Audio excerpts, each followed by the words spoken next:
Okay, we are recording here Tuesday morning, April 9th, and a happy Tuesday it is. Not just because the Patriots offseason program finally underway, and Matt Judon, Christian Gonzalez, Kendrick Bourne, Ramondre Stevenson, Devon Godchow, Jabril Peppers, Hunter Henry, among others, are all in the building for this voluntary portion. But the Red Sox home opener is today, 2:30, first pitch against the Orioles. Looking forward to watching and probably listening to a little bit more of that. Got quick slants tonight with our guy Tommy Curran. But also, in case you missed it, just about 12 hours ago, the UConn men's basketball team, national champions once again. Now, I promise, I'm going to be on my best behavior here today. That is the last mention that you will hear of me, partly because the folks on YouTube have to stare at my large UConn hat, which is atop my extremely large head. Generally not a good combination for those of us in the 7.5 and above hats. But I got to rock something today, and this is probably the last space I can be where I can wear a hat. With availability coming up, we're talking about Peppers, Hunter Henry, and then, as I mentioned, going on TV a little bit later. So, in the meantime, we have a solo episode today. Haven't done this in a while, just you and I hanging out. But here's the plan: we are going to review the Kyle Duggar contract. He's back, 4-year deal, $58 million. I have some fresh nuggets here for you exclusively on that. We're going to go into why I'm all in, 10 toes, fully submerged, whatever you want to call it, on Drake Maye for the Patriots at number 3, and then get to your mailbag questions. But starting with Kyle Duggar, I said on the radio yesterday morning, these early hits tend to kind of blur your memory a little bit, as well as the, I'm not going to say it, basketball game. Anyway, I gave this deal a C+. 4 years, $58 million, $32.5 million guaranteed, with a maximum value of $66 million. And the main reason you stray away from, oh, this is an A+ deal, this was a great piece of team business, is the fact that Kyle Duggar's new contract makes him the 6th highest paid safety in the league by total value and by average annual value. So he's getting $14.5 million per year here. He is also now the 5th highest paid safety in the league by total guarantees. Again, $32.5 million, no matter what happens. Here you go. Lock it in, put it in the bank, keep it there, do whatever you want with it. And the goal here seemed to be in the contract negotiations after the Patriots applied the transition tag, which remember happened last month. 1 year, $13.8 million guaranteed, which then transition tag is the average of the top 10 highest paid players at your position. Again, for safeties, it's 13.8. It's much higher for other positions. Franchise tag is different in that it's the top 5 players, but you know, if you're the team, give yourself a chance to get some compensation in case that player goes and negotiates and signs a contract elsewhere. The Patriots said we don't need it. We'll slap the transition tag, and it worked. Now, it worked because they pushed out all of the other bidders off of the table. And I mentioned the Buder Baker deal. We're going to get to that in a second. But Kyle Duggar did not receive any other formal offers when he received the transition tag. There was interest from other teams. As we talked about before, there was a flood of safeties, starting safeties who were cut in the days after the transition tag, which flooded the market. So the demand for Kyle Duggar went down as the supply of other safeties went up. And a lot of those safeties signed deals that were really maybe half or at least 75% of what the market projected, because again, they're everywhere. Teams don't have to negotiate on your terms. We'll pick the one that we want, bring him in, and that's that. So Kyle Duggar doesn't have another offer. His leverage seemingly is gone. But the Patriots were already on the record saying he's a core player. We want to bring our core players back. We want to extend them. Oh, and they're also on the record. This is publicly available information, shout out Over the Cap, as still leading the league in cap space when they entered free agency number 2. They also lead the league in cap space as it stands now, April 9th, in 2025 and in 2026. And they have $0 committed in 2027. So Kyle Duggar's leverage might not be from the outside, but it's a fact of, look, this is a PR thing. You guys are taking hits left and right. I'm one of your best players. I want to come back. I just want to fair deal. And the expectation from Duggar's camp all along was somewhere between $12 to $16 million annually. I reported this with Doug Kai back at the Combine. You can listen back to it, find it, read it. It's there.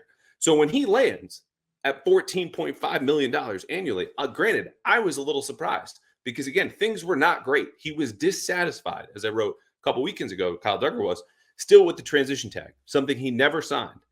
But here they kind of met in the middle because he understood going into the voluntary offseason program, you want your players in, you want the captains, you want to set this new culture. The Patriots obviously wanted him, and they believed he can play with Jabril Peppers, which is really the only on-field issue here, right? They're both box safeties. You know, Peppers has played free safety before, did it in college, a little bit in Cleveland, Duggar's not going to live there. He might vacation. He may take a long weekend at free safety, but you do not want him living on the block because it's just not going to go well. So they finally kind of come to the middle. This is the market set by Grant Delpit, who signed with the Browns just over a year ago for $12 million annually. $16 million went to Jesse Bates. Kyle Duggar, not as good as Jesse Bates. We all get that. I was surprised, though, that this ended up a little closer to Jesse Bates than Grant Delpit because of the lack of offers, the way the Patriots boxed out the market. And again, Kyle Duggar, 28-year-old player, like, you're not going to ink him to a significantly long-term contract, understanding his prime is probably this year and next, and that's it. And that's just the skill set, right? Like, there are only so many depth quarters that can run 4.4 almost into their 40s. Now, Budda Baker, I wrote over the summer, this is 8-9 months ago now, looking at possible extensions for Duggar, Uche, Matt Judon. The Judon one I overshot. The Uche one I overshot wildly. Though we underperformed. But the Duggar one, I will tell you, I hit on the head. And I had projected a 3-year, $43.5 million contract with $24 million guaranteed as a projection because I saw Budda Baker's deal as the framework. Kyle Duggar and Budda Baker are aligned in a lot of different categories. Former second-round picks, box safeties, similar productions in terms of traditional stats, interceptions, tackles, sacks, forced fumbles. And Budda Baker signed his deal 4 years, $59 million in 2020. So you account for a little bit of inflation.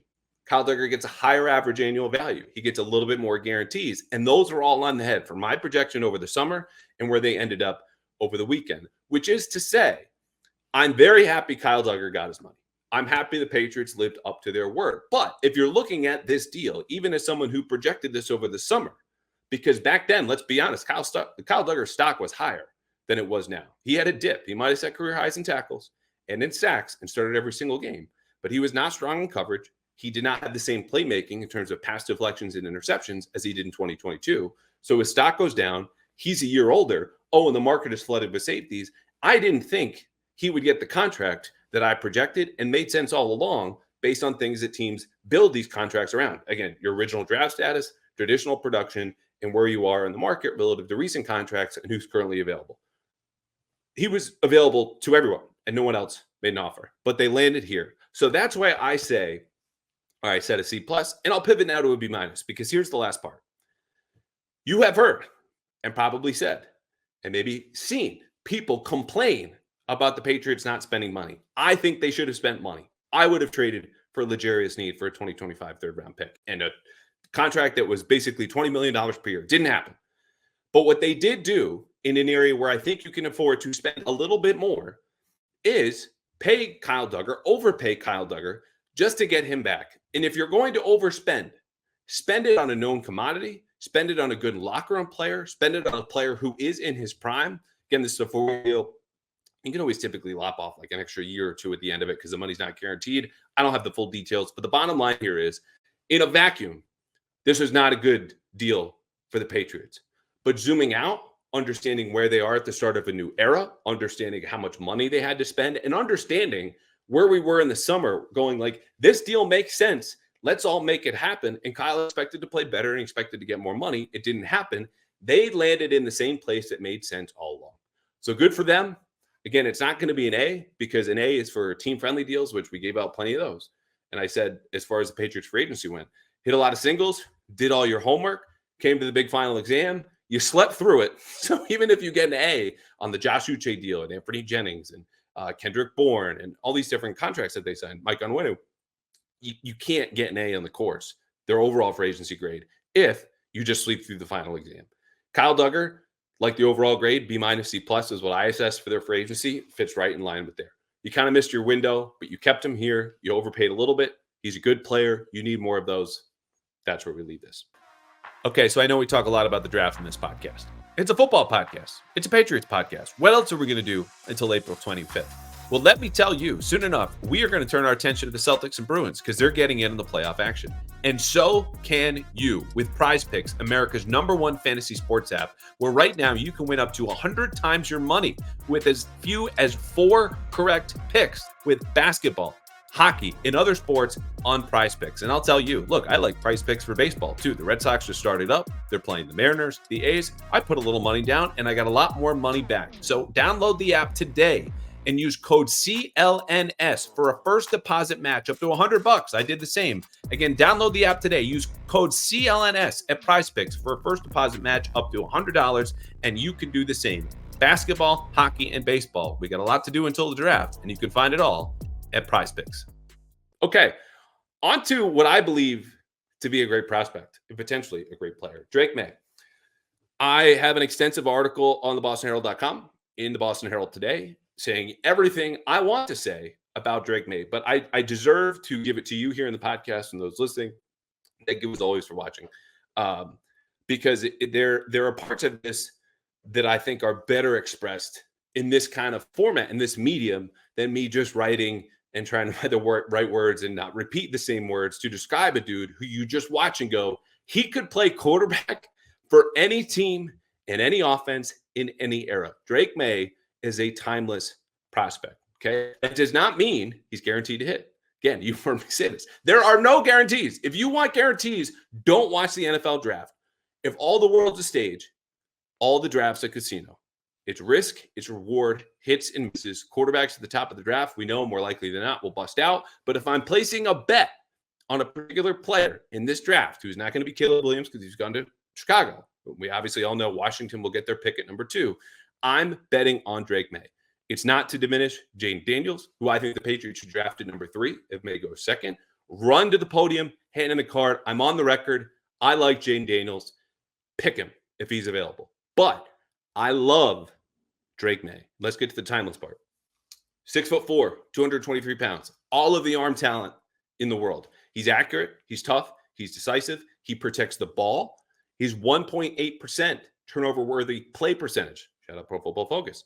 Would have been tied for best in the NFL last year among starting quarterbacks. So when you read scouting reports to go, he's a little reckless with the ball. He's over-aggressive.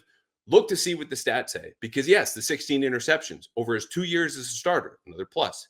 Sample size, experience, snaps, reps, all those different things. Not great. No one wants to see 16 interceptions and average 8 per year in a 12-game season at the college level. But a few of those, starting with one of the first he threw in the opener against South Carolina last year, literally went through 2 hands of his intended target and landed with the defense, not on him. So the plays when he was really risking the ball that were worthy of a turnover, whether they were dropped interceptions or real ones, was 1.8%. Again, tied for best in the league if he was in the NFL last year. Obviously, it'll be up wherever he lands and plays next season. But that combination of protecting the ball, throwing it all over the yard, being big, strong, fast, accurate, tough, and decisive, that wins. That matters. That lasts. Okay? That works. He's, basically, if you heard any of that, you can draw the comparison everyone's drawn. I'm going to do now. He's cut from the same prototypical cloth as Justin Herbert and Josh Allen. Again, big, strong-arm dudes who, as prospects, came out with questions about their consistency. Totally legitimate. I was actually out on Justin Herbert, and I remember talking to Doug, my colleague at the Herald, about this, saying, like, I think he's getting the bump. We've talked about this before. You look the part. People are going to give you the benefit of the doubt. And I want something deeper. I want something more consistent. He was terrible in his last game against Wisconsin. They were playing in the Rose Bowl. I'm like, that dude is going to go and suddenly carve up an NFL defense. But here's the thing. It's not only that he's cut from that cloth, which worked, and I was wrong about Herbert, but the questions about consistency, in my opinion, stem a lot from the supporting cast. And this is the question as it relates to Maye. How much of the drop-off in his statistical production and the quality of his film from last season, 2023, dropping down from 2022, is a result of that supporting cast? And additionally, how much did his supporting cast, with one of the worst offensive lines as far as pass protection goes in the ACC and larger college football and a lesser receiving core, motivate him to overcompensate with more dangerous play? I have to do more. I have to put on the Superman cape. No one else is going to do this. I need to. You see it with Josh Allen, right? Like, those are his worst plays. The comp fits on multiple levels here. But there are some stable metrics from year to year, even though, again, the statistical production was better in 2022. The tape is a little bit better, in my opinion. When you dive a little bit deeper, a lot of this is courtesy of PFF. His adjusted completion percentage, basically just accuracy. Take away the throwaways, no spikes, no drops. How often did you put the ball where he wanted? 75.4% in 2022, 75.2%, 3% in 2023. So a difference of 0.1% as far as accuracy goes. His grade on standard dropbacks, okay, so no play action, no RPOs, no rollouts, no scramble drills, no cheap, atypical plays. Not atypical as unusual, but like a smaller percentage of the throws you're going to make versus dropping back and I need to throw the ball. Well above 90. Passing grade, without pressure, well above 90. This is on a scale of 100 over at PFF. And if you don't like PFF, that's fine. We're going to get into some better stats, including, maybe not better stats, but more traditional ones, passer rating in a second. But his protection of the ball, again, 1.8% last year. Very similar to his first season as a starter in 2022 as a redshirt freshman, just 2.2%. So even when things are going great, as they were back then, or less than that, as they were in the second half of last season for North Carolina and Drake Maye, he still holds on and protects to the ball. So he can win from the pocket. Again, traditional passing grade, regular dropbacks, he can win without pressure. And that is the number one prerequisite for elite quarterback play. Accuracy, decision-making, and winning from the pocket. And there's the bonus. Drake Maye is also the best over the middle of the field, which is a huge battleground in the NFL. It's where the defense is most often. It's crowded. There's a lot of traffic. Not just even if you're running in breakers, linebackers, safeties, slot corners are over there. It's the easiest place for defenses to disguise, making it more likely for quarterbacks to make a mistake. And you need some velocity, which we talk about arm talent. It can mean a lot of different things, right? How far you can throw the ball, the touch that you put on the ball, the knowledge of when I need to rip this into a tight window. Is it a line drive throw? Does it have a little bit of an arc, a lot of an arc? Drake Maye can do all of that. So let's not skip over that part. But over the middle of the field, specifically, you need to put a zip on that, let's be honest, you and I and anyone else watching the Patriots have really not seen since 2018. Like last year, Tom Brady, he still had it, but he wasn't making those throws as often. Let's give Brady the 2019. Okay. Wasn't happy with Cam Newton. Mac Jones never had it. Drake Maye's got it all. So when he's ripping these throws or firing them into windows over the middle of the field, here's passer rating for you. On deep throws over the middle last season, his passer rating was 117.2. On intermediate throws, it was 116.1. And over the short middle, it was just 106.4. Not a huge deal, just 106.4. But his completion percentage over the short middle was 83.3%. So he wins in the most important area. He wins from the pocket. And his pocket presence, to be fair, his response to pressure, how he relates to danger, which is not a stable or sticky stat. We talked a ton about that with Mac Jones. And it's not predictive year to year. It's not necessarily predictive game to game when you go back and look at quarterback performance under pressure. But the best I can tell, having watched every single snap of Drake Maye from last year, his pocket presence wore down, which spoke to a distrust of the offensive line. And you know what this looks like, having watched Mac Jones, who stood there in the early part of last season. And by game 4, was like, F it, I can't do this. Like, the pressure's getting to me. This is an issue. And he was right. It still broke him, and that's what matters. But Drake Maye waited virtually all of this season before going, okay, I'm getting a little skittish here. And people pinpoint to those last final games against Clemson and North Carolina, saying, oh, he finally faced a good defense. First of all, that's not true. And look what happened. His pocket presence did wane. It wasn't as good as it was at the beginning of the season or in 2022. But overall, it did improve from year 1 to year 2. And as best I can tell, a lot of that had to do with the scheme. And you can tell it's scheme, which might be on Drake Maye for failing to recognize certain blitzers, though we saw examples of this, and I'll get to that in a second, is the number of free runners he had at him, unblocked pass rushers or blitzers. And they had a new offensive coordinator in addition to all of this, raw offensive line talent in North Carolina. It's Chip Lindsey, comes from a pro-style system. What they tried to do is mesh the spread offense they were running in 2022. Had a lot of success, all the passing concepts, with what Lindsey knew on the ground and in the offensive line. It didn't work, okay? It's all shotgun, pistol sets, a lot of empty sets, not many answers in protection. So teams that got creative with the blitz, Miami, NC State, Clemson, gave them problems. But there is an example, even in that NC State game, Drake Maye's worst tape, Merrill Hodge, very eager to point out when he argues that Drake Maye is a guy who will get you fired. Don't agree. People disagree. It's draft season. Happens all the time. Nate Tice tweeted a clip of this from The Athletic, or Yahoo Sports, excuse me. Actually, he does both. Good for Nate.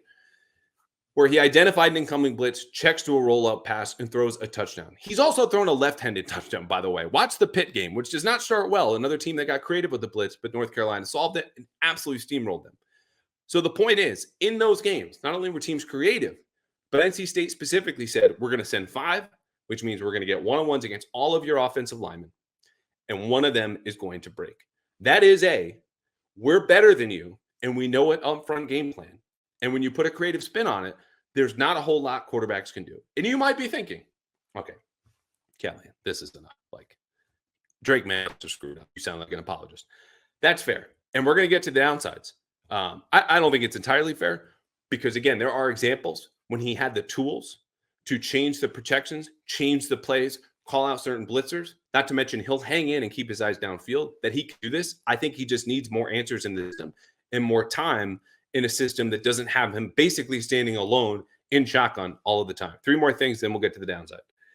Drake Maye also played faster despite this pressure, which can induce you either to get the ball out quickly or, more often in his instance, try to extend plays and try to create, again, throwing on the Superman cape. He played faster than Jaden Daniels and Caleb Williams. Average snap to throw time was about 2.7 seconds. Now, that's slower than most starting NFL quarterbacks, but it's faster than Daniels and Williams. So when he needs to speed up, but still be on time and process faster, I think he can do it because evidence of the last 2 years, both instances when he was forced to and when it was by play design. So he's playing faster. He's used to this in NFL speed, NFL rhythm. Playmaking. I mentioned extending plays. Drake Maye does not just run, to scramble. He runs to extend plays as a passer. He always has his eyes downfield. This ties into the pocket presence. It also ties into the playmaking, which is a modern requirement for elite quarterback plays. I wrote this in the story. Quarterbacks are no longer, classically trained musicians.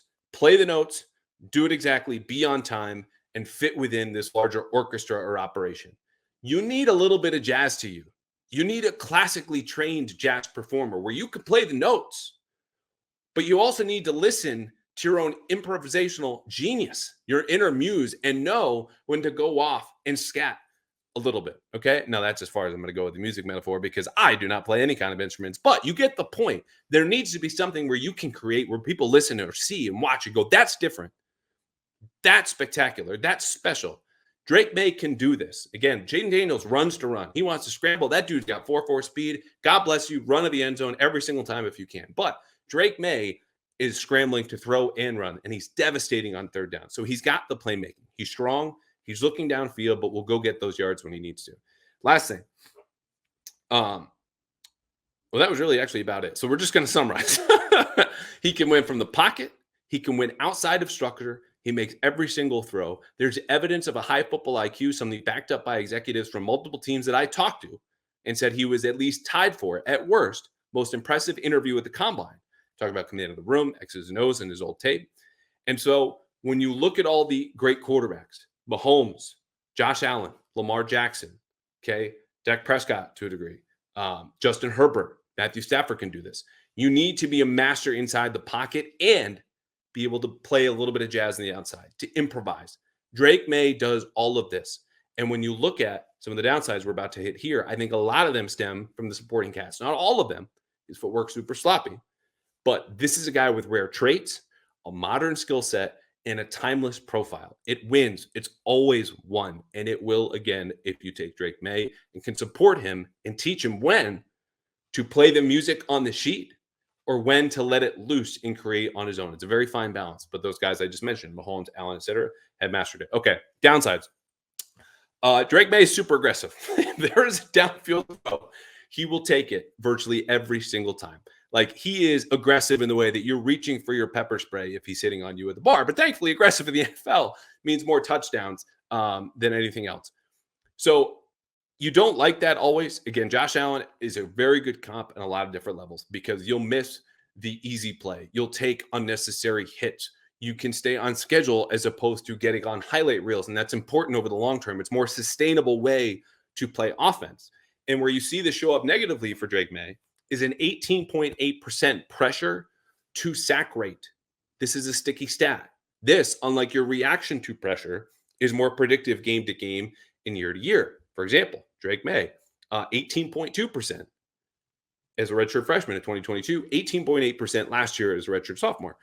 And what you really want for starting quarterbacks, and this is become a popular stat to talk about in this draft cycle, is to be in the mid-teens. All right, like JJ McCarthy is lower, around the 16%, ideally a tick lower than that. Jaden Daniels and Caleb Williams are much higher than Drake Maye, but 18.8% is still too high. Because the simplest way to think about this is this. When you're in danger and things go bad, how often do you let them or force them to become worse? Can you get a throwaway for 0 yards? Or are you taking an 8-yard sack? Can you keep a drive alive? And when you were taking the sack, nuking the drive, basically, 1 out of 5 times, that's unsustainable. But you get that closer to 1 out of 7, 1 out of 8, you can live with that.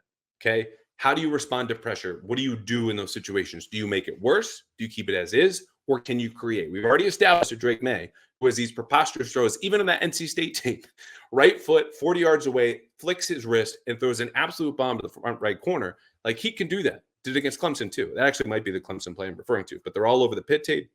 South Carolina, rifling throws against Miami, same deal. Okay, he can do all that stuff, but you still need a floor when you're pressured. And right now it's a little bit too low. He also misses on some underneath throws.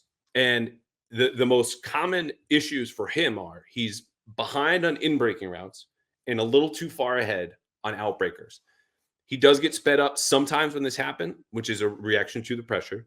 It's not always tied, though, to bad mechanics, where you could look at his footwork, which, again, get to in a second, is a little bit of a mess because he's a dude who knows he can get away with it and still rip that throw in. Now, it's a little too consistent, these misses, within 0 to 9 yards from line of scrimmage. So this might just be a bug in his system, in his game. Or there's something that can be ironed out with better reps, better quarterbacks coaches, which, I'll say this in a bit. The best course of action to me, I think the Patriots take him. Sit him for most, if not all, of his rookie season. You get this stuff ironed out. We just checked off or scratched off one of his very few weaknesses. Now, look, again, I talked about a few years ago, talking with Doug about Justin Herbert. I don't see it. If I was listening to myself now 4 years ago, I'd be like, okay, so you want to trust a guy who's missing fastballs down the middle because he just looks good in the box? Like, why am I going to get all excited about these rare instances of playmaking if he just can't do the simple thing and put the bat on the ball, can't complete, slants as often as everybody else, or out routes, whatever it might be? Here's the thing.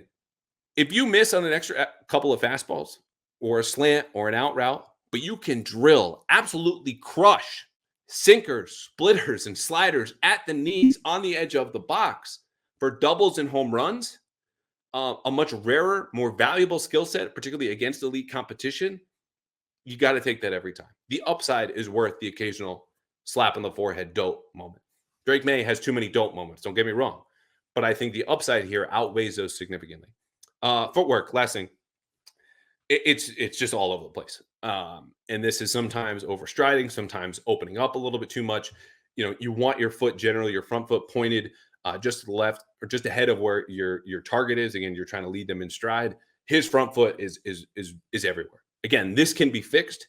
He's only 21, but as it stands now, when you look at the easy misses underneath, the footwork, sometimes responses to pressure and the pressure to sack rate, these are the downsides. But that's it. I see a lot of fixable stuff here for Drake Maye. So if you couldn't tell already, or if you missed me saying this, what feels now like 18 minutes ago, I am all in on this kid. I've been watching for a while. We waited to drop these breakdowns because Doug had an excellent deep dive into Jaden Daniels on Monday for the Boston Herald, and he'll be on later to talk about Jaden. Because it's closer to the draft. Like, we just had a very dead first week of April after the owners' meetings. We wait. Here's all the information. I'm glad I did, because the more I watched, the more I fell in love. And there is some ugly tape, and there is no guarantee. And if you want to call him a boom or bust prospect, I'm going to disagree a little bit, because I don't think it's a 50-50 proposition. I think he's more likely to hit. But again, all the drafts of a casino.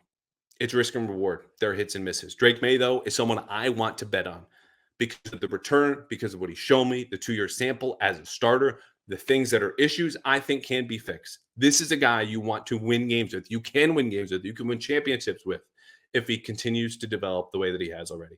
Okay, mailbag. I'm going to try to breeze through this. We got to get down to Gillette and talk to Hunter Henry and Jabril Peppers. Fuad, quote, boring question. Apologies. First of all, no need to apologize. It's a mailbag. If you made the show, great work by you. Which typically, honestly, I think our hit rate here is about 80 to 90%. If you ask a question, you'll get an answer. Anyway, Fuad, at the moment, do you still foresee Wolf taking a quarterback at 3? And depending on which quarterback they get, could you see them tailor the draft to whichever quarterback they draft? Thanks as always. You're welcome. Yes, I see the Patriots taking a quarterback.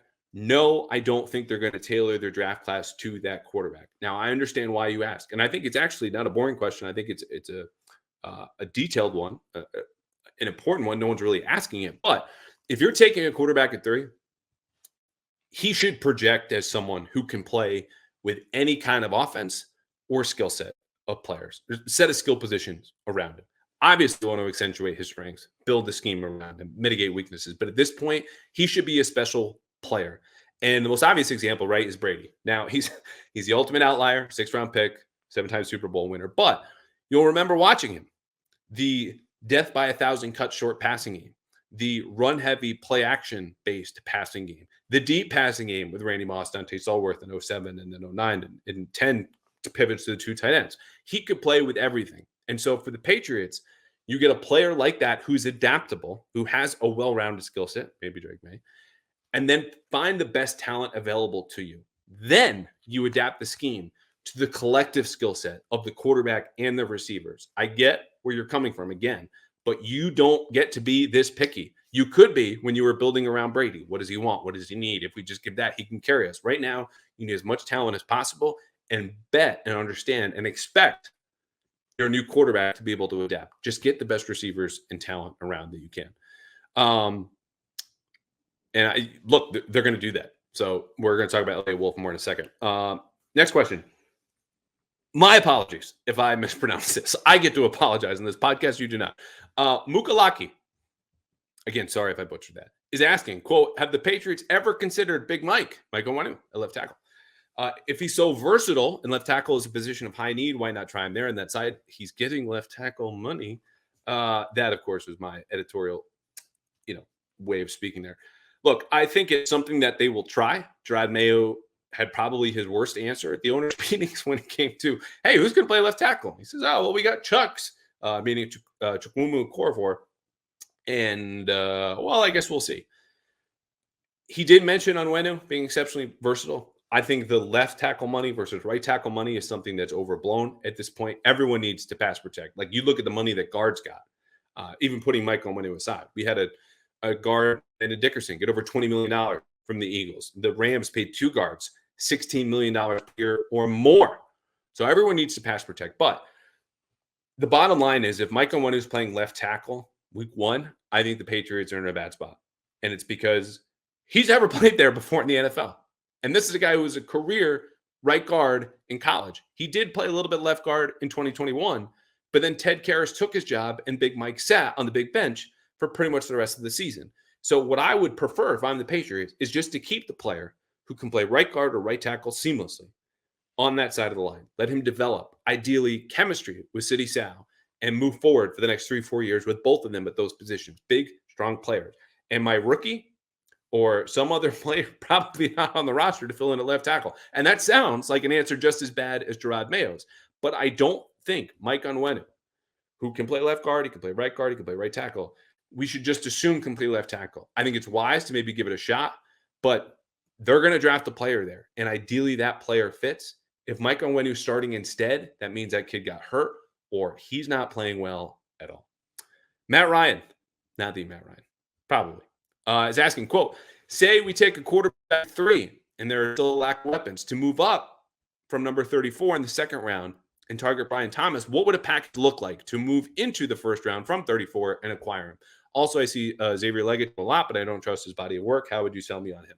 Leggett is a South Carolina wide receiver, projected day 2 pick, 6'1", 4.3 speed, pretty rocked up. I'm not as high on him, to start with the second question, as a lot of folks in Patriots media.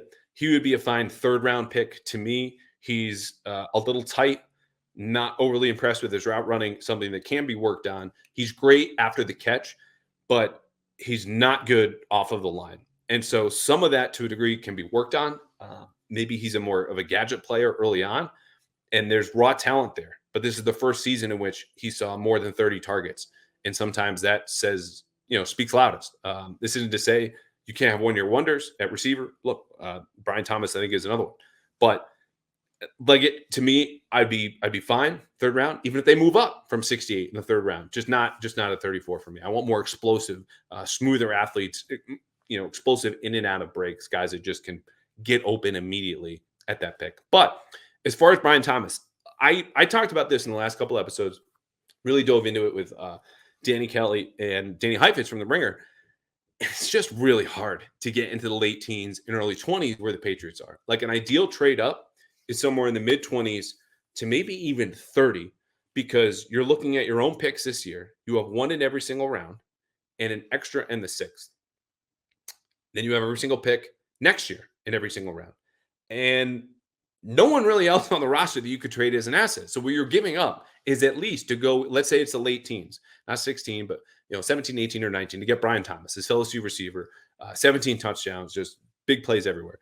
You're giving up at least to go even from 34 to 18 second round value. So either you just straight up give 34 and a future second and plus something else because the future pick is downgraded to whatever, or something in the aggregate. So it could be number 34, a future third, a fourth round pick, and something else. And if you're one of those teams at 18, 19, say you're, the Bengals or Jacksonville, are you really moving back from a place to get a top 20 player on your board, maybe top 15 for the 34th pick, a future third, a couple of fourths, and just like more stuff like that? Probably not. It's just a hard sell because the Patriots have to completely mortgage their draft class and all of their draft capital to go get a player like that. And it's really tantalizing. I've been arguing for it. When you put pen to paper and go, okay, this is what it would cost on the modern trade value chart, which is updated and based on recent trade history, 10, 15 years of every trade. This is how teams see their picks and value them. It's just the cost is prohibitive. The good news is, as great as Brian Thomas is, this is a very, very, very, very, very deep receiver class. I think they can get a good player at 34. All right. 2, 3 more.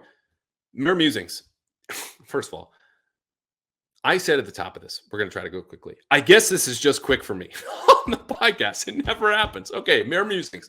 Should the weaker 2025 quarterback class and the Shedeur Sanders rumors of pulling an Eli Manning make the Patriots think twice about waiting on a quarterback? Sanders, I guess, is already planning 13 months ahead if he just doesn't want to go to the Chargers, or whomever's going to have the number 1 overall pick. I'm not going. I'll make a stink. First of all, I wouldn't doubt that, just knowing the little that I do about Deion Sanders and how he handles his business. Deion, obviously, his father, the head coach of Colorado. Yes, look, the bottom line is I have been against the trade down talk all offseason. You have the third pick. Take a quarterback. This idea that a quarterback will suddenly spring up like Jaden Daniels, the ultimate exception, Heisman winner, who set stats and produced them that no one had ever seen before. 4,000 yards passing, over 1,000 rushing, something like 40 combined touchdowns. Maybe it was 50. I don't know. My brain is mush. Don't bank on that happening again. It is going to be a weaker quarterback class. Things do change. But even if you get the 10th pick next year, it is going to cost you an arm and a leg to get to 3. And then you're not even sure to get the guy, which again, no guarantees. I've accepted that. That's the reality. You should accept it as well. But at least if you miss at number 3, it didn't also cost you multiple other picks, which you would have to throw in a trade in the future to get back up there for a player who might not be as good as Drake Maye or Jaden Daniels. Take the quarterback. Keep it simple. Take the kid. Okay, Epri, quote, based on the handling of the coaching staff hires and free agency, what is your level of confidence in this personnel group? So I guess he's including the front office. Is specific to the draft. So how confident am I the Patriots can nail this draft? Quote, it's hard to separate from past draft failures as many current personnel members played key roles in awful drafts. Okay, level of confidence is tricky, right? Because we don't have a long track record of what Elliott Wolf looks like, what he prioritizes, what he believes in, what he wants as a GM. He's not even the GM right now. He's still director of scouting. He's the de facto GM, and he's going to take a collaborative process and all this. But I would say my level of confidence is about average in any front office. First of all, because very few front offices have established that they are better at drafting than anybody else. Again, the draft is a casino. These are a series of bets on the prospects themselves, on the teams to get the best out of these prospects in the future. No one knows how this is going to go. You're taking the odds as best you see them and trying to squeeze as much value. That said, Wolf pivoting from a role-based system, right? Belichick goes, how can he fit into my system? That's how you graded the player. This is how you identify them. This is how you rank them on the draft board.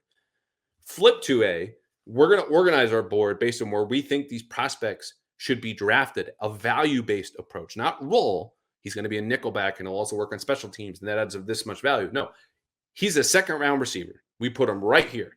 Okay. And then we'll parse it out with all the second round guys at receiver and other positions and organize our board accordingly. That gives me more hope because the Patriots cannot any longer, and this has been true actually for a couple of years, get picky about talent. You could when you were building around Brady. We just need to fill in these roles. He's the engine. He's the driver. He's the everything on offense. And, for a winning organization, he didn't do everything. But as far as that's the biggest piece of the puzzle. He's in place. He's not going anywhere. I just need a little corner piece to fit in. That's the role I need. No. The Patriots need to paint a whole new picture, build a whole new puzzle, which is probably why I'm advocating for the quarterback, but also why I'm a little bit more encouraged that they're not seeking out or going to pass on bigger, more beautiful pieces or better talent because they don't fit. They need talent in the building. This is a bottom 5 roster just based on pure talent. Now they're prioritizing talent. That's organizing the board, not roles. So not to mention, this is a great draft for their needs: quarterback, offensive tackle, and receiver. So it's really not based on the personnel staff like you asked about. It's more circumstantial how this draft class is built and laid out based on the positions and the talent and what we know about Elliott Wolf and how they're going to organize that board, which again favors what they need. The supply should meet the demand. And I think they're going to take the obvious pick. They're going to play it by the board. And honestly, they could get away with exceptions in the past. And some of those exceptions hit. Sebastian Vollmer, all these guys, right? But the margin of error is gone now. You just need to get talent. Make the obvious pick.